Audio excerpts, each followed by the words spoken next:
नमस्कार मित्रांनो, मी उदय लावाड पुन्हा एकदा स्वागत करतो आपल्या सर्वांसमोरच्या युट्यूब चॅनल शेती मित्र वर व्हिडिओ पाहणाऱ्या प्रत्येक शेतकरी मित्राच्या आणि कास्तकार बांधवाच्या आजच्या व्हिडिओमध्ये मनापासून खूप खूप स्वागत।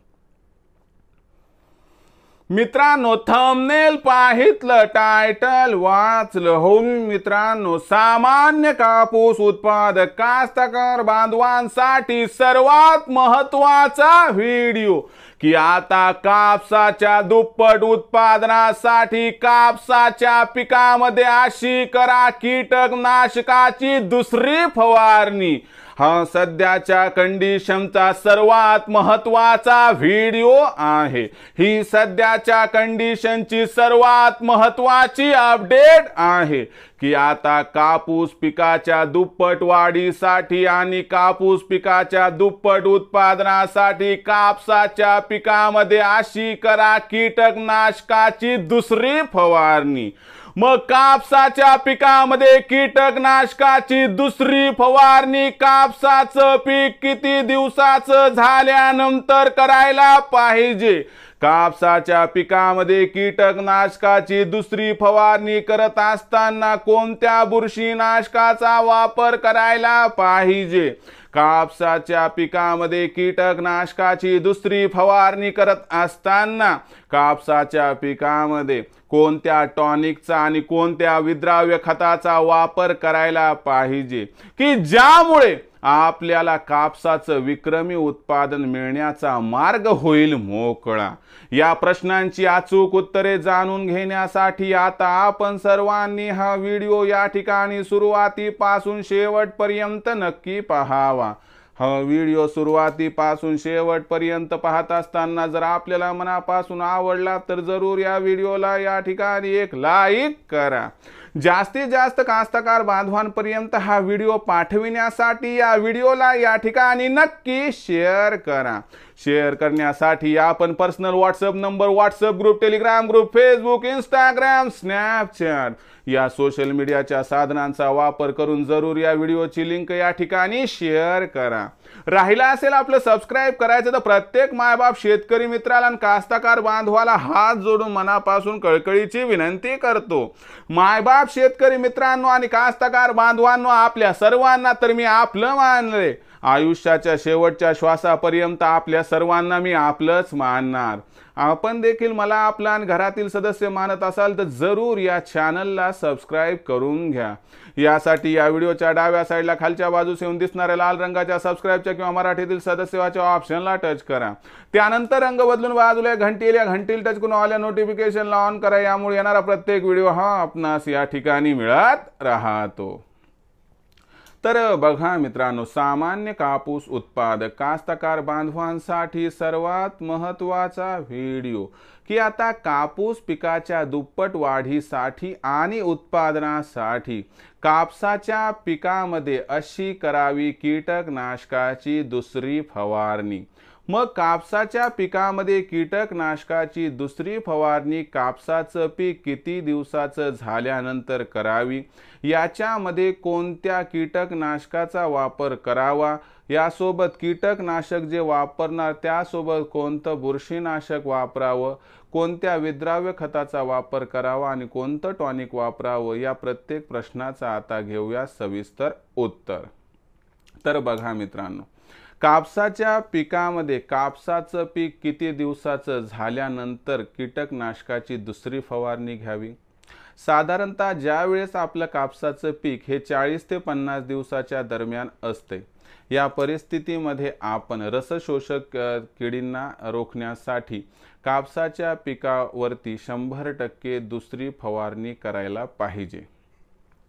मग कापसाच्या पिकामध्ये कीटकनाशकाची दुसरी फवारणी घेत असताना कोणत्या कीटकनाशकांचा वापर करायला पाहिजे? साधारणतः दुसऱ्या फवारणीमध्ये आपण काय करतो, जे अपाचे आहे याचा एक वापर करतो, या असणाऱ्या कीटकनाशकाचा। अपाचे वापरायचं नसेल तर काही जण उलाला सुद्धा वापरायला लागले आहेत। हे पण दुसऱ्या आणि तिसऱ्या फवारणीमध्ये उपयुक्त आहे, म्हणजे कोणत्याही एका फवारणीत।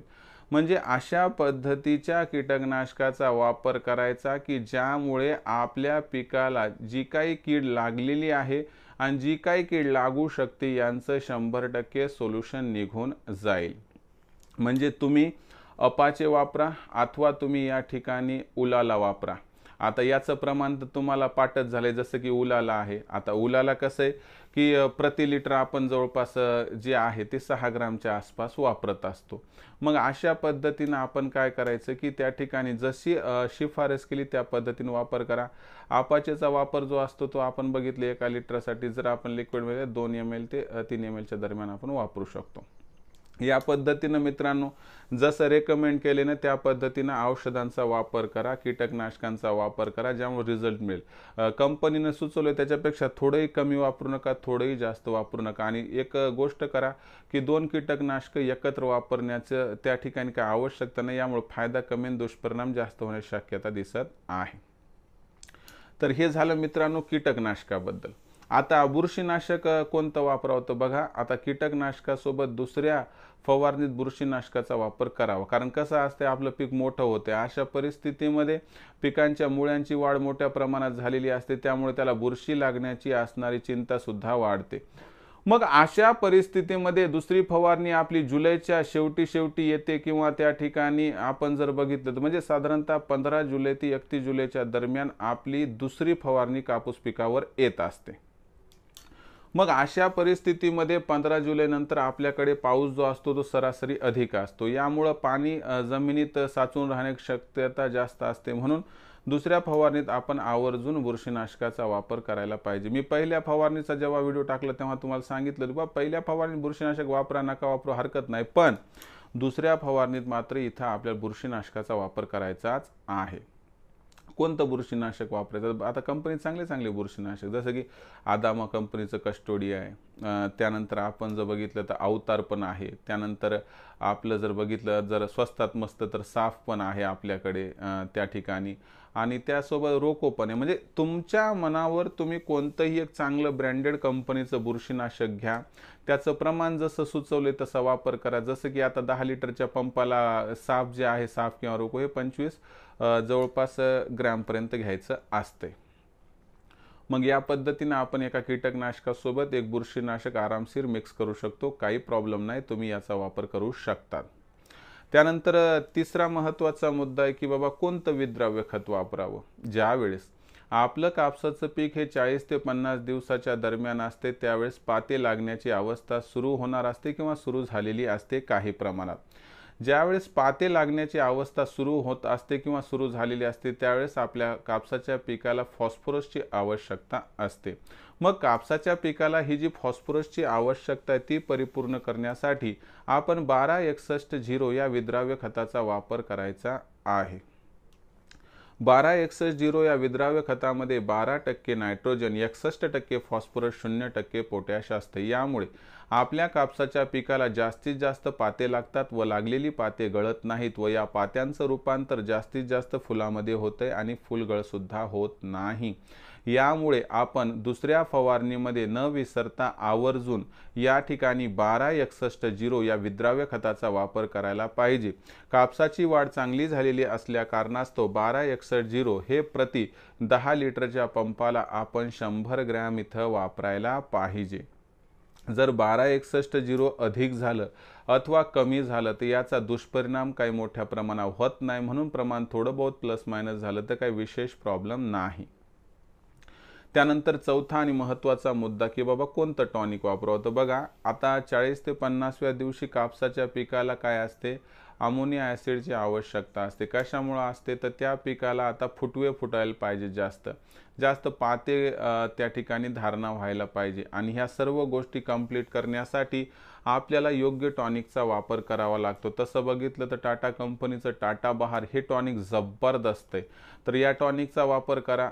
अथवा तुम्हाला जर एखादं ब्रँडेड कंपनीचं दुसरं कोणतं टॉनिक दिसत असेल तर त्याही टॉनिकचा आपण इथं वापर करू शकतो। पण मला काय म्हणायचं आहे, टॉनिक अत्यंत महत्त्वाचं असते, म्हणून आपण सरासरी कापसाच्या पिकामध्ये कीटकनाशकाची दुसरी फवारणी घेत असताना किंवा कोणतीही फवारणी घेत असताना योग्य टॉनिकचा वापर योग्य प्रमाणात केला तर फायदा नक्की होईल। त्यामुळे क्वालिटी सोबत कॉम्प्रोमाइज करू नका। तर मित्रांनो, या असणाऱ्या 4 घटकांचं एकत्रीकरण करून जर आपण कापसाच्या पिकाला कीटकनाशक, बुरशीनाशक टॉनिक प्लस 1261 हे विद्राव्य खत देऊन जर दुसरी फवारणी केली तर मला वाटते कापसाच्या पिकाची वाढ चांगली होऊन जास्तीत जास्त पाते धारणा होईल व या पात्यांचं फुलात रूपांतरण व्हायला मदत होईल आणि पाते व फुलगळ होणार नाही। तर मित्रांनो, अशा पद्धतीनं आपण आपल्या कापसाच्या पिकामध्ये दुसरी फवारणी यशस्वी करा आणि दुप्पट उत्पादन कमावण्याचा जो आपला मनसुबा आहे तो परिपूर्ण करा। काही पण समस्या तुमच्या मनात आली किंवा रिझल्ट मिळाला नाही तर तुम्ही कमेंट सेक्शनमध्ये लिहून कळवा। येत्या व्हिडिओच्या माध्यमातून मी त्या प्रश्नांची उत्तरं देत राहील। हा व्हिडिओ आपणास आवडला असं मानतो। जर आवडला असेल तर जरूर लाईक करा। जास्तीत जास्त कास्तकार बांधव आणि या ठिकाणी शेतकरी मित्र यांच्यापर्यंत हा व्हिडिओ पाठवण्यासाठी नक्की शेअर करा। शेअर करण्यासाठी आपण personal WhatsApp number, WhatsApp group, Telegram group, Facebook, Instagram, Snapchat या सोशल मीडियाच्या साधनांचा वापर करून जरूर या व्हिडिओची लिंक शेअर करा। राहिलं असेल आपलं सबस्क्राईब करायचं तर प्रत्येक मायबाप शेतकरी मित्राला आणि कास्तकार बांधवाला हात जोडून मनापासून कळकळीची विनंती करतो। मायबाप शेतकरी मित्रांनो आणि कास्तकार बांधवांनो, आपल्या सर्वांना मी आपलं मानलंय। आयुष्याच्या शेवटच्या श्वासापर्यंत आपल्या सर्वांना मी आपलंच मानणार। आपण देखील मला आपलं आणि घरातील सदस्य या ठिकाणी मानत असाल तर जरूर चॅनलला सबस्क्राईब करून घ्या। चॅनलला सबस्क्राईब करण्यासाठी या व्हिडिओच्या डाव्या साईडला खालच्या बाजूस येऊन दिसणाऱ्या लाल रंगाच्या सबस्क्राईबच्या किंवा मराठीतील सदस्य व्हायच्या ऑप्शनला टच करा। त्यानंतर रंग बदलून बाजूला घंटीला टच करून ऑल नोटिफिकेशनला ऑन करा। यामुळे येणारा प्रत्येक व्हिडिओ हा आपणास या ठिकाणी मिळत राहतो। तर मित्रांनो, अशाच एका नवीन व्हिडिओसह मी आपला मित्र उदय लाड आपल्या सर्वांच्या आवडत्या यूट्यूब चॅनल शेती मित्रवर मिळत राहील। तोपर्यंत माझ्या प्रत्येक शेतकरी मित्राचे आणि कास्तकार बांधवाचे आजच्या व्हिडिओमध्ये मनापासून खूप खूप आभार।